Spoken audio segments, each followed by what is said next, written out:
திருவழிபாடு ஆண்டின் பொதுக்காலம் 4ஆம் வாரம் திங்கட்கிழமை காலை புகழ் மாலை.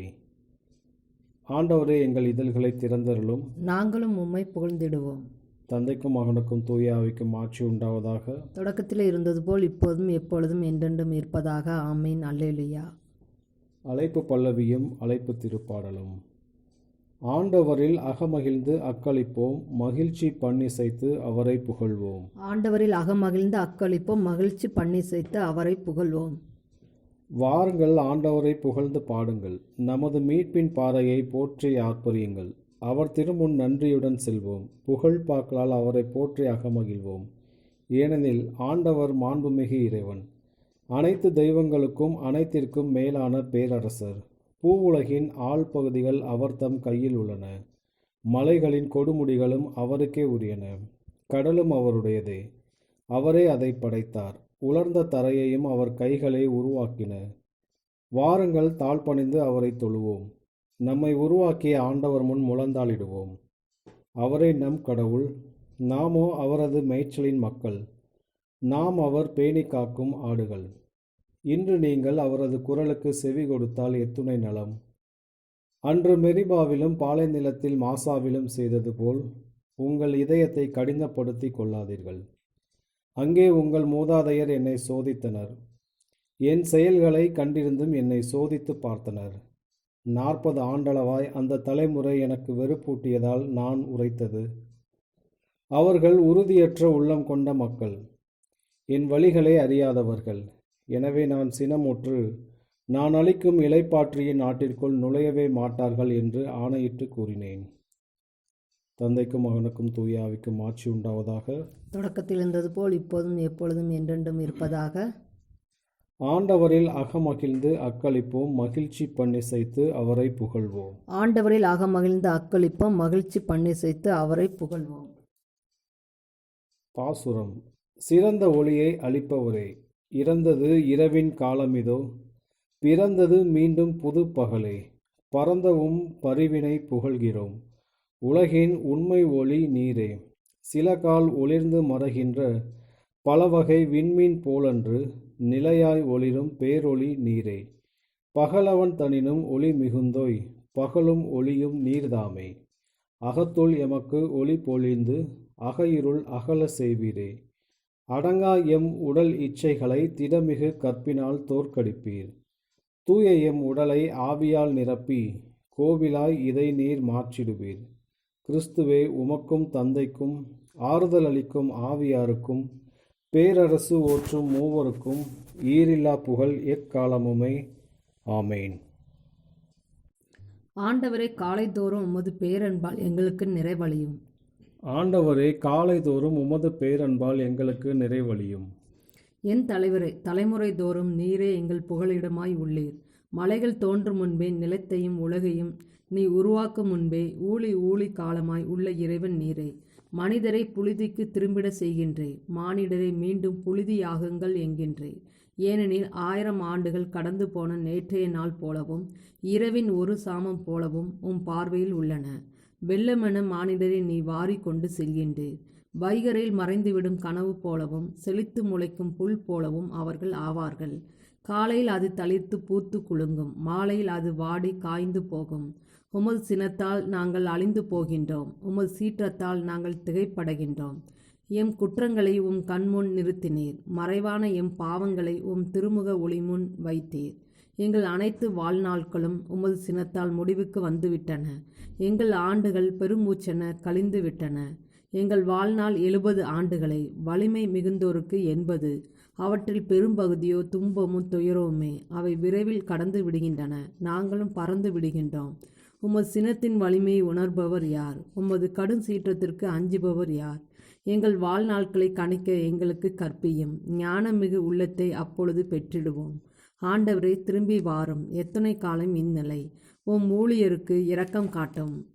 காலைதோறும் உமது பேரன்பால் எங்களுக்கு நிறைவளியும். அப்பொழுது வாழ்நாள் எல்லாம் நாங்கள் களி கூர்ந்து மகிழ்வோம். எங்களை நீர் ஒடுக்கிய நாட்களுக்கும் நாங்கள் தீங்குற்ற ஆண்டுகளுக்கு ஈடாக எம்மை மகிழ செய்யும். உம் அடியார் மீது உம் செயலும் அவர் தம் மைந்தன் மீது உமது மாட்சியும் விளங்க செய்யும். எம் கடவுளாம் தலைவரின் இன்னருள் என் மீது தங்குவதாக. நாங்கள் செய்பவற்றில் எங்களுக்கு வெற்றி தாரும். ஆம், நாங்கள் செய்பவற்றில் வெற்றி அருளும். தந்தைக்கும் மகனுக்கும் தூய ஆவிக்கும் மாட்சி உண்டாவதாக. தொடக்கத்தில் இருந்தது போல இப்போதும் எப்போதும் என்றென்றும் இருப்பதாக. ஆமேன். ஆண்டவரை காலைதோறும் உமது பேரன்பால் எங்களுக்கு நிறைவழியும். ஆண்டவரே, காலைதோறும் உமது பேரன்பால் எங்களுக்கு நிறைவழியும். உலகின் எல்லைகளிலிருந்து ஆண்டவரின் புகழை எடுத்து சொல்லுங்கள். உலகின் எல்லைகளிலிருந்து ஆண்டவரின் புகழை எடுத்து சொல்லுங்கள். ஆண்டவருக்கு புதியதோர் பாடல் பாடுங்கள். உலகின் எல்லையெங்கும் அவர் புகழ் பாடுங்கள். கடலில் பயணம் செய்வோரே, கடல் வாழ் உயிரினங்களே, தீவு நாடுகளே, அவற்றில் குடியிருப்போரே, அவரை போற்றுங்கள். பாலை நிலமும் அதன் நகர்களும் கெதாரியார் வாழ் ஊர்களும் பேரொளி எழுப்பட்டும். சேலா வாழ் மக்களும் மகிழ்ந்து பாடட்டும்.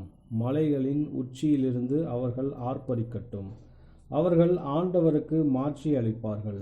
அவர் புகழை தீவு நாட்டினரிடையே அறிவிப்பார்கள். ஆண்டவர் வலியோன் என புறப்பட்டு செல்வார். போர் வீரரைப் போல தீராச்சினம் கொண்டு எழுவார். உரத்த குரல் எழுப்பி முழக்கமிடுவார். தம் பகைவருக்கு எதிராக வீரத்துடன் செயல்படுவார். வெகு காலமாய் நான் மௌனம் காத்து வந்தேன். அமைதியாயிருந்து என்னை கட்டுப்படுத்தி கொண்டேன். இப்பொழுதோ பேறுகால பெண் போல் வேதனை குரல் எழுப்புகின்றேன். பெருமூச்சு விட்டு திணறுகின்றேன். மலைகளையும் குன்றுகளையும் பாழாக்குவேன். அவற்றின் புல் பூண்டுகளை உலர்ந்து போக செய்வேன். ஆறுகளை திட்டுகளாக மாற்றுவேன். ஏரிகளை வற்றி போக செய்வேன். பார்வையற்றோரை அவர்கள் அறியாத பாதையில் நடத்தி செல்வேன். அவர்கள் பழகாத சாலைகளில் வழிநடத்துவேன். அவர்கள் முன் இருளை ஒளியாக்குவேன். கரடு முரடான இடங்களை சமதளமாக்குவேன். இவை நான் அவர்களுக்கு செய்யவிருப்பன. நான் அவர்களை கை நெகிழ மாட்டேன். தந்தைக்கும் மகனுக்கும் தூய ஆவிக்கும் மாட்சி உண்டாவதாக. தொடக்கத்தில் இருந்தது போல் இப்போதும் எப்பொழுதும் என்றென்றும் இருப்பதாக. உலகின் எல்லைகளிலிருந்து ஆண்டவரின் புகழை எடுத்து சொல்லுங்கள். உலகின் எல்லைகளிலிருந்து ஆண்டவரின் புகழை எடுத்து சொல்லுங்கள். ஆண்டவரின் கோவிலில் நிற்பவர்களே, ஆண்டவரின் பெயரை புகழுங்கள். ஆண்டவரின் கோவிலுள் நிற்பவர்களே, ஆண்டவரின் பெயரை புகழுங்கள். ஆண்டவரின் பெயரை புகழுங்கள். ஆண்டவரின் ஊழியரை, அவரை போற்றுங்கள். ஆண்டவரின் கோவிலில் நிற்பவர்களை, நம் கடவுளின் கோவில் முற்றங்களில் உள்ளவர்களை, ஆண்டவரை புகழுங்கள். ஆண்டவரை புகழுங்கள், ஏனெனில் அவர் நல்லவர். அவரது பெயரை போற்றி பாடுங்கள், ஏனெனில் அவர் இனியவர். யாக்கோப்பை ஆண்டவர் தமக்கென்று தெரிந்து கொண்டார். இஸ்ரேலை தனி சொத்தாக தெரிந்தெடுத்தார். ஆண்டவர் மேன்மை மிக்கவர் என்பதை அறிவேன். நம் தலைவர் எல்லா தெய்வங்களுக்கும் மேலானவர் என்பது எனக்கு தெரியும். விண்ணிலும் மண்ணிலும் கடல்களிலும் அனைத்து ஆழ் பகுதிகளிலும் தாம் விரும்பும் யாவற்றையும் ஆண்டவர் செய்கின்றார். பூ உலகின் கடை எல்லைகளிலிருந்து மேகங்களை அவர் எழ செய்கின்றார்.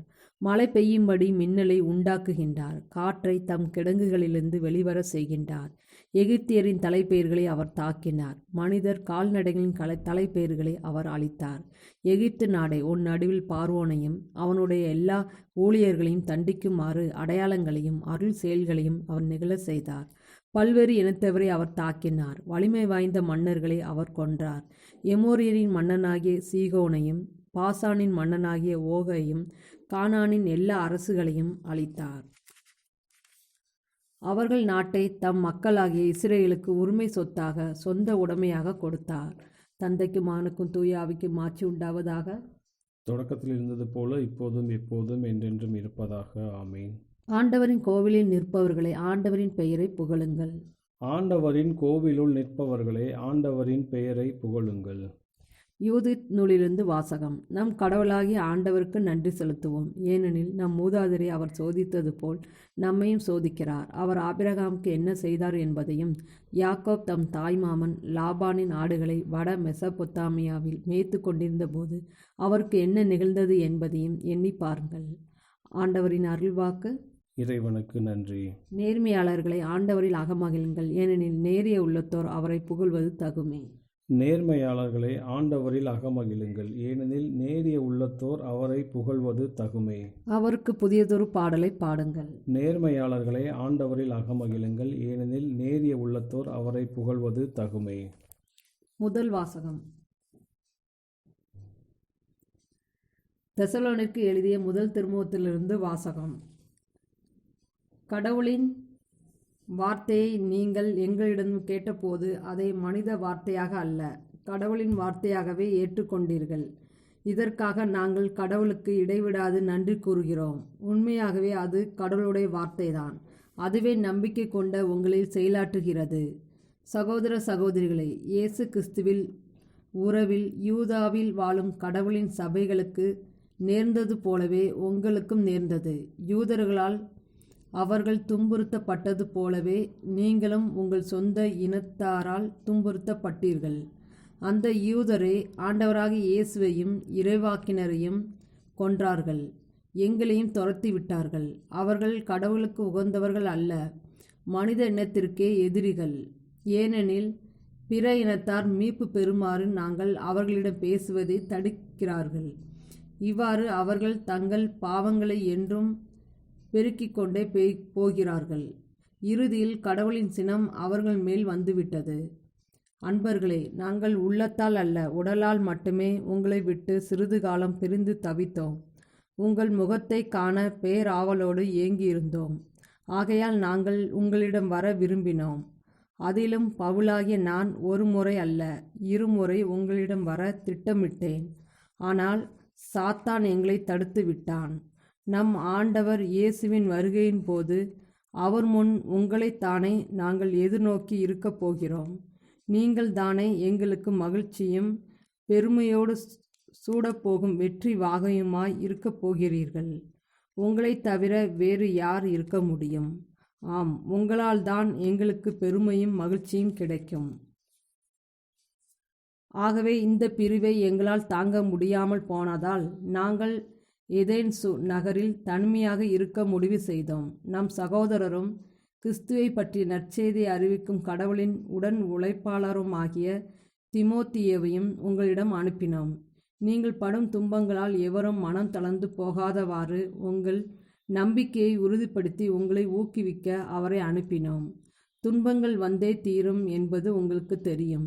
நாம் துன்பப்படத்தான் வேண்டும் என்று நாங்கள் உங்களோடு இருந்தபொழுதே உங்களுக்கு சொன்னோம். அவ்வாறே நடந்திருக்கிறது.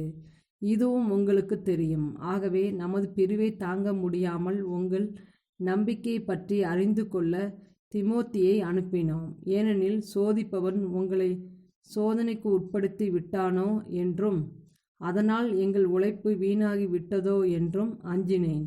ஆனால் இப்பொழுது தீமோத்தேயு உங்களிடமிருந்து திரும்பி எங்களிடம் வந்து விட்டார். உங்களுடைய நம்பிக்கையும் அன்பையும் குறித்து நல்ல செய்தி சொன்னார். நாங்கள் உங்களை காண ஏங்குவது போல நீங்களும் எங்களை காண விளைவதாகவும் எப்பொழுதும் எங்களை அன்போடு நினைவு கூறுவதாகவும் அறிவித்தார். ஆகையால் அன்பர்களே, எங்கள் இன்னல் இடுக்கண்கள் நடுவிலும் உங்களது நம்பிக்கையை கண்டு உங்களால் நாங்கள் ஆறுதல் அடைகிறோம். நாங்கள் ஆண்டவரோடு உள்ள உறவில் நிலைத்திருக்கிறீர்கள் என்று அறிந்தும் எங்களுக்கு உயிர் வந்தது. நம் கடவுள் முன்னிலையில் உங்களால் நாங்கள் பெருமகிழ்ச்சி அடைகிறோம். அதற்காக உங்கள் பொருட்டு எத்தகைய நன்றியை அவருக்கு கைமாறாக காட்ட இயலும். நாங்கள் உங்கள் முகத்தை காணவும் உங்கள் நம்பிக்கையில் குறைவாக உள்ளவற்றை நிறைவாக்கவும் அல்லும் பகலும் மிகுந்த ஆர்வமுடன் மன்றாடுகிறோம். இப்பொழுது நம் தந்தையாம் கடவுளும் நம் ஆண்டவராம் இயேசுவும் உங்களிடம் வருவதற்கான வழியை எங்களுக்கு காட்டுவார்களாக. உங்கள் மீது நாங்கள் கொண்ட அன்பு வளர்ந்து பெருகுவது போல நீங்கள் ஒருவர் ஒருவருக்காகவும் எல்லோருக்காகவும் கொண்டுள்ள அன்பையும் ஆண்டவர் வளர்த்து பெருக செய்வாராக. இவ்வாறு நம் ஆண்டவர் இயேசு தம்முடைய தூயோர் அனைவரோடும் வரும்பொழுது நம் தந்தையாம் கடவுள் முன் நீங்கள் குற்றமின்றி தூய்மையாக இருக்குமாறு அவர் உங்கள் உள்ளங்களை உறுதிப்படுத்துவாராக. ஆண்டவரின் அருள்வாக்கு. இறைவனுக்கு நன்றி. இரண்டாம் வாசகம். ஆயரான புனித பாய்டியர்ஸ் லாரியார் சங்கீதங்களை குறித்து அளித்த விளக்கம். எல்லா விசுவாசிகளின் இதயங்களும் மனங்களும் ஒன்றாய் இருந்தது. இதோ சகோதரர்கள் ஒற்றுமையோடு வாழ்ந்தால் அது எத்துணை நல்லது, எத்துணை இனியது, எத்துணை இனிமையானது. சகோதரர்கள் ஒற்றுமையோடு வாழ்வது நல்லது, இனிமையுமானதே. ஏனெனில் அவர்களது ஒருங்கிணைப்பு திருச்சபையின் திருக்கூட்டத்தை உருவாக்குகின்றது. சகோதரர்கள் என்ற சொல் அவர்களது ஒரே நோக்கத்தினின்று எழும் பிரியமான பிணைப்பை விவரிக்கின்றது. அப்போஸ்தலர்கள் முதலில் போதித்த போது அவர்கள் அளித்த முக்கியமான படிப்பினை இதில் அடங்கியிருந்ததாக நாம் வாசிக்கின்றோம். எல்லா விசுவாசிகளின் இதயங்களும் மனங்களும் ஒன்றாய் இருந்தது. எனவே ஒரே தந்தையின் கீழ் சகோதரர்களாகவும் ஒரே உடலின் அங்கங்களாகவும் இருப்பது இறை மக்களுக்கு பொருத்தமானதே. சகோதரர்கள் ஒற்றுமையோடு வாழ்வது நல்லதும் இனிமையானதும் ஆகும். இந்த நல்ல இனிமையான செயலிற்கு இறைவாக்கினர் ஒரு ஒப்புமையை இவ்வாறு குறிப்பிட்டார். அது ஆரோனின் தலையிலிருந்து தாடியின் மீதும் அவரது ஆடையின் மீதும் வழியும் தைலத்தை போன்றது. ஆரோனின் எண்ணெய் ஒரு குருவை அபிஷேகம் செய்ய பயன்படுத்தப்பட்ட பரிமளம். இறைவனது குருவே இந்த திருமுறைப்படுத்துதலை முதலில் பெற வேண்டும் என்பதும், காணக்கூடிய விதத்தில் அல்லாமல் நமது ஆண்டவரும் அவரோடு இணைந்தவர்களால் அபிஷேகிக்கப்பட வேண்டும் என்பதும் இறைவனின் தீர்மானம். ஆரோனின் அபிஷேகம் இவ்வுலகை சார்ந்ததன்று. அரசர்களுக்காக பயன்படுத்தப்படும் கொம்பினால் இதை செய்யாமல் மகிழ்ச்சியின் எண்ணெயால் இது நிறைவேற்றப்பட்டது. எனவே சட்டம் பரிந்துரைத்ததற்கேற்ப அபிஷேகம் செய்யப்பட்டவர் என்று ஆரோன் பின்னர் அழைக்கப்பட்டார். அசுத்த இதயமுள்ள மனிதர் மீது இந்த எண்ணெய் ஊற்றப்படும் போது அவர்களது வாழ்வை அது வெளியேற்றுகின்றது. மாறாக அன்பின் அபிஷேகமாக அது பெறப்படும்போது இறைவனோடு ஐக்கியம் என்னும் இனிய நறுமணத்தை அது தருகின்றது. சின்னப்பர் கூறுவது போல், நாமே கிறிஸ்துவின் நல்ல நறுமணம். எனவே இந்த எண்ணெயால் ஆரோன் அபிஷேகம் செய்யப்பட்ட போது இறைவனுக்கு அது திருப்தி அளித்ததைப் போல் சகோதரர்கள் ஒற்றுமையாக வாழ்வது நல்லதும் இனிமையானதும் ஆகும். இந்த எண்ணெய் அவரது தலையினின்று தாடி வரை வழிந்தோடியது. முதிர்ந்த வயதுடைய மனிதனை தாடி அழகுபடுத்துகின்றது. மறைநூல் குறிப்பிடும் விதத்தில் மட்டும் நாம் தீமையின் குழந்தைகளாய் இராமல் சிந்திக்கும் விதத்திலும் கிறிஸ்துவிற்கு முன் நாம் குழந்தைகளாய் இருக்கலாகாது. விசுவாசம் இல்லாதோரை குழந்தைகள் என்று சின்னப்பர் அழைக்கின்றார். ஏனெனில் திட உணவை உண்பதற்கு அவர்கள் மிகவும் பலவீனர். இன்னமும் பால் அவர்களுக்கு தேவைப்படுகின்றது. அவர் கூறுவது போல், திட உணவிற்கு நீங்கள் தயாராக இல்லாததால் உங்களை பாலால் உண்பித்தேன். அதற்கு இன்னமும் நீங்கள் தயாராக இல்லை. ஆயரான புனித பாய்டியர்ஸ் இலாரியார் சங்கீதங்களை குறித்து அளித்த விளக்கம். இன்றைய நற்செய்தி வாசகம். மார்க் எழுதிய தூய நற்செய்தியிலிருந்து வாசகம். அக்காலத்தில் இயேசுவும் அவர் சீடரும் கடலுக்கு அக்கறையில் இருந்த கெரசனேர் பகுதிக்கு வந்தார்கள். இயேசு படகை விட்டு இறங்கிய உடனே தீய ஆவி பிடித்த ஒருவர் கல்லறைகளிலிருந்து அவருக்கு எதிரே வந்தார். கல்லறைகளே அம்மனிதரின் உறைவிடம். அவரை எவராலும் ஒருபோதும் சங்கிலியால் கூட கட்டி வைக்க முடியவில்லை. ஏனெனில் அவரை பலமுறை விலங்குகளாலும் சங்கிலிகளாலும் கட்டியிருந்தும் அவர் சங்கிலிகளை உடைத்து விலங்குகளை தகர்த்து எறிந்தார். எவராலும் அவரை அடக்க இயலவில்லை. அவர் இரவு பகலாய் எந்நேரமும் கல்லறைகளிலும் மலைகளிலும் கூச்சலிட்டு கொண்டிருந்தார். தம்மையே கற்களால் காயப்படுத்தி வந்தார். அவர் தொலையிலிருந்து இயேசுவை கண்டு ஓடி வந்து அவரை பணிந்து, இயேசுவே, உன்னத கடவுளின் மகனே, உமக்கு இங்கு என்ன வேலை? கடவுள் மேல் ஆணை, என்னை வதைக்க வேண்டாம் என்று உரத்த குரலில் கத்தினார். ஏனெனில் இயேசு அவரிடம், தீய ஆவியே, இந்த மனிதரை விட்டு போ என்று சொல்லியிருந்தார். அவர் அம்மனிதரிடம், உன் பெயர் என்ன என்று கேட்க, அவர், என் பெயர் இலேகியோன், ஏனெனில் நாங்கள் பலர் என்று சொல்லி அந்த பகுதியிலிருந்து தங்களை அனுப்பிவிட வேண்டாம் என்று அவரை வருந்தி வேண்டினர். அங்கே மலைப்பகுதியில் பன்றிகள் பெருங்கூட்டமாய் மேய்ந்து கொண்டிருந்தன. நாங்கள் அப்பன்றிகளுக்குள் புகும்படி எங்களை அங்கே அனுப்பிவிடும் என்று தீய ஆவிகள் அவரை வேண்டின. அவரும் அவற்றுக்கு அனுமதி கொடுத்தார். பின் தீய ஆவிகள் வெளியேறி பன்றிகளுக்குள் புகுந்தன. ஏறக்குறைய 2000 பன்றிகள் அடங்கியிருந்த அந்த கூட்டம் செங்குத்து பாறையிலிருந்து கடலில் பாய்ந்து வீழ்ந்து மூழ்கியது. பன்றிகளை மேய்த்து கொண்டிருந்தவர்களோ ஓடிப்போய் நகரிலும் நாட்டுப்புறத்திலும் இதை அறிவித்தார்கள். நடந்தது என்னவென்று பார்க்க மக்கள் வந்தனர்.